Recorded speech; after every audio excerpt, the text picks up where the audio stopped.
Assalomu alaykum, hurmatli foydalanuvchilar. OSINT bo'yicha darslarni davom ettiramiz. Bugun EXIF Tool yordamida rasm, video hujjatlardan yashirin meta ma'lumotlarni olishni o'rganamiz va OSINT maqsadlarini tahlil qilamiz. Meta ma'lumot nima? Fayl ichidagi yashirin ma'lumotlar, masalan, muallif, sana, GPS, kamera modeli va hokazo bo'lishi mumkin. Qayerda saqlanishi mumkin bu narsalar? Rasmda, videoda, PDFda, Wordda, Excel fayllarning ichida bo'lishi mumkin. OSINT bu yerda nima kerak degan savol bo'yicha rasm asosida joy, vaqt, qurilmani aniqlash. Hozir shuni ko'rib o'tamiz. Hakkerlar nima qiladi? Bir rasm orqali odamning uy manzilini, ish joyini, telefon modelini topadi.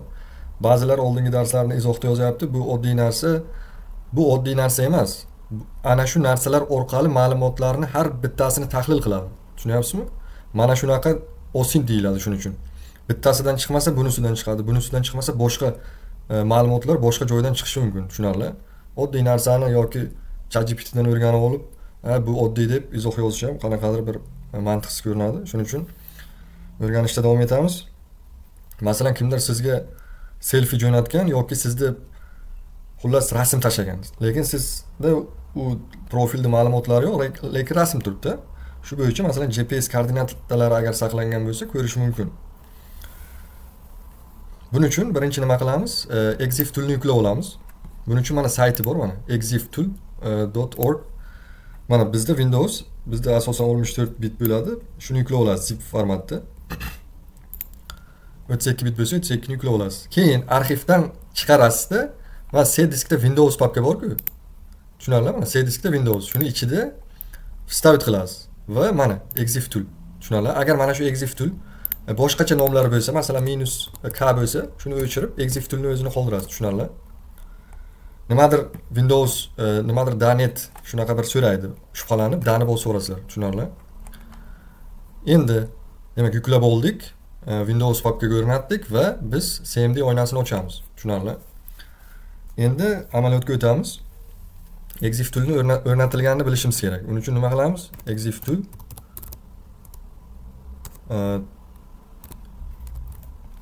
chiziqcha ver deb yozsak, mana bizga muvaffaqiyatli o'rnatilgan. Tushunarli? Mana 1357 versiya. Tushunarli? Mana 1357 versiya yuklab olganmiz. Shuni ko'rsatdi. Tushunarli? Endi o'rnatildi. Endi bitta rasmni tekshirib ko'ramiz. Men рабочий stolda rasm saqlab qo'yibman. Sizlar ham rasmlarni nomini bilib, JPEG formatda fayl kengaytmasi yoki PNG bo'lishi mumkin. O'shani bilib yozasizlar. Masalan, exif tool .exe yozish kerak, aniq rasm 1.jpg yozamiz. Enterni bossak ochmadi. Rasmda xatolik bo'lishi mumkin. Shuning uchun tekshirishda davom etamiz. Exif tool exe rasm 2. Menda rasmlar bor, saqlab qo'yibman рабочий stolda. Enterni bosamiz. Demak, fayl not found topilmayapti. Uning uchun bizga рабочий stolda deganim deyapman, esimdan chiqibdi. Demak, рабочий stolga o'tib olamiz. Tushunarli? Enter exif tool exe rasm 1 jpg desak, enterni bosamiz. Mana bizga ma'lumotlar chiqdi. Buni copy qilamiz. Copy qilgandan keyin har doimgidek biz birorta o'sha AI ni ochib olishimiz kerak. Mana endi buni tashlaymiz. Demak, bizga exif tooldan ma'lumot oldik.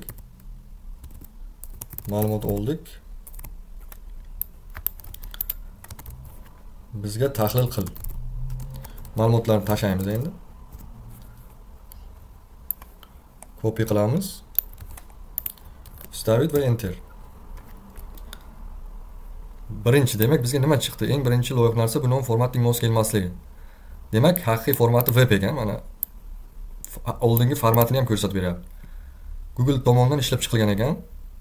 Kimdir uning kengaytmasini qo'lda o'zgartirgan. Tushunarli? Muallif mana Michel Klajbanmi? Shunaqa ekan. Ana ko'ryapsiz, muallifni topdik. Birinchi. Demak, bu mana copy qilib Google ga qo'yib ko'ramiz. Mana demak, mana shu oldi bossak, bu haqida ma'lumotlar chiqyapti. Mana LinkedIn ga chiqyapti ma'lumotlar. Technology ekan, lekin bizda hozircha Mana YouTube'da ham qanaqadir xullas ma'lumotlar chiqyapti. Mana shunaqa bir OSINT qilinadi ma'lumotlar. Demak, tasvir hajmi, megapiksel, fayl og'irligi, vaqt ko'rsatkichlari. Bu 2026/04/24. Men boya saqlanib qilganim. Mana bugun yuklagansiz. Bu rasm 2012-yil olingan ekan. Tushunarli? Endi rasmni ko'rsatmayapman. Sizlar o'zlaring rasmni ko'rasizlar-da nimaligini. Tushunarli mana. Ma'lumotlar chiqdi. Endi keyingi rasmga o'tamiz. Exif tool. Exe rasm 2 JPG. Enter. Demak, rasm yo'q ekan. Endi keyingisini o'tamiz. Rasm 3 JPG. Mana bunda ham chiqdi. Buni ham tashlaymiz. Sizlar birorta o'zlaringni rasmlaringda sinab ko'rishlaring mumkin. Enterni bosamiz. Sezilarli darajada farq qilar ekan. Bu 2018-yil, rasm 8 yil oldin olingan ekan. Tushunarli? Bugun men yuklaganim mana vaqti. O, qarang, Google fotosi turgan ekan. Ko'ryapsizmi? Qayerda saqlanganini ham aytayapti. Demak, Google fotosida, demak, o'lchamlari, megapikseli, encoding, demak, baseline DKT degan, demak, siqish usulidan foydalangan ekan.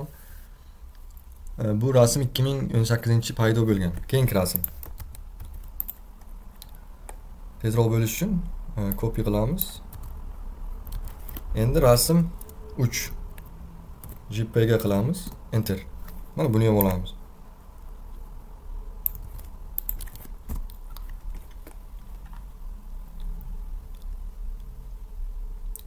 Bu 2018, demak bir xil deyapti. Keyingisiga o'tamiz. Tushunarli?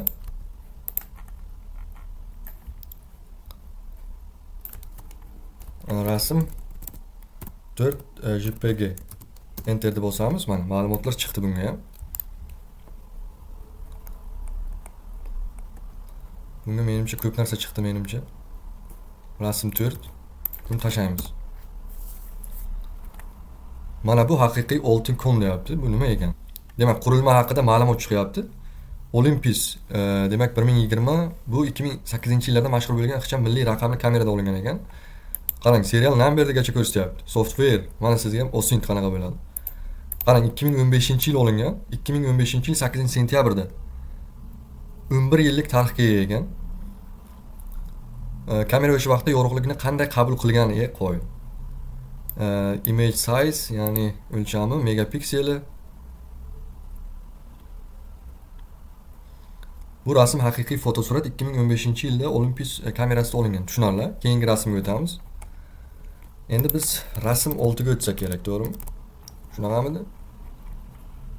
Rasm 5 ekan endi. Rasm 5 ga o'tamiz.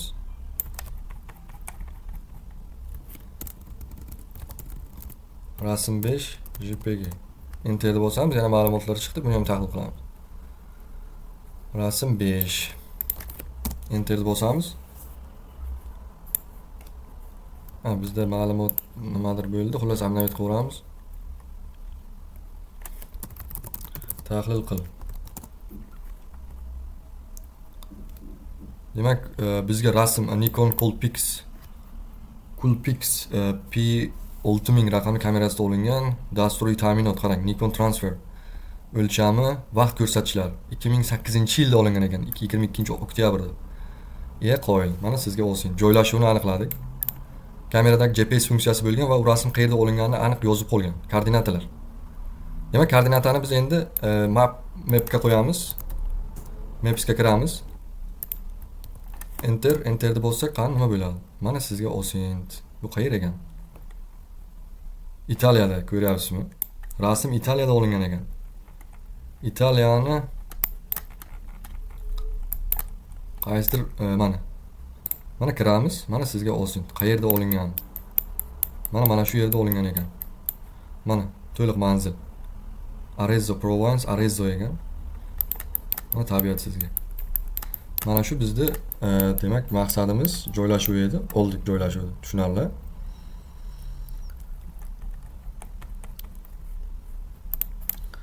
– 2008-yil. Qarang, ichki soati bilan GPS farqi bor deyapti. Demak, biz maqsadimizga erishdik qanaqadir ma'noda. Tushunarli? Aylanib yursa bo'lar ekan. Endi oxirgi bir rasm bor. Yana bitta narsani aytishim kerak. Bu rasmlarda kiberxavfsizlikda rasmda ichida virus ham bo'lishi mumkin, tushunarli? Shuning uchun qayerdandir rasm kelsa, masalan, kiberxavfsizlik mutaxassisi mana shu birinchi mana shunaqa oddiy tekshiradi. Masalan, rasm JPG degan rasm bor. Buni jo'natamiz. Mana shu nima bo'ladi oxirgi rasmimiz? Qiziqarli tarix qarang, kodek qo'y. Kamerani tahrir dasturi ham bor ekan. 2005-yil olingan ekan, qo'yilmisiz? O'zgartirilgan vaqt 2008-yil. Kompyuterga men bugun oldim. Mana koordinatalar chiqdi yana bunda. Yana mapga kiramiz. Xo'p, mana sizga natija bu qayerda ekan? Keniya, Afrika. Afrikani Keniyasida ekan, qaysidir dengizni oldi ekan. Qo'y. Mana shu taraflar ekanda, tushunarlimi? Mana bu ekan. Mana bizga aniq koordinati. Mana shu yerda turib olingan ekan. Mana shu uy. Qo'y. Mana shunaqa hakkerlar erinmaydi, tushunarli? Har bitta chiqqan ma'lumotni tahlil qiladi, har bittasini. Hali biz chuqurlashaveramiz. Men hozircha boshidan sekin oddiy tushuntiryapman. Ba'zilar aqlli qilyapti, bu bog'cha bolalari deb. Lekin sekin-sekin OSINTni ichiga kirib boryapmiz. Bu to'xtamaydi bu darslar, tushunarli, xudo xolasa. Mana sizga OSINT. Xullas, hozircha darsimiz shu. Demak, rasmdan ham ehtiyot bo'lish kerak ekan va rasmdan ham juda ko'p ma'lumotlarni olish mumkin ekan. Tabiatni qarang. Tabiatni ko'rib qo'ying. Mana sizga tabiat. Xullas shunaqa. Barchaga rahmat, salomat bo'lamiz. Darslarni kuzatishda davom eting. Bitta like bosib qo'ying agar yoqsa.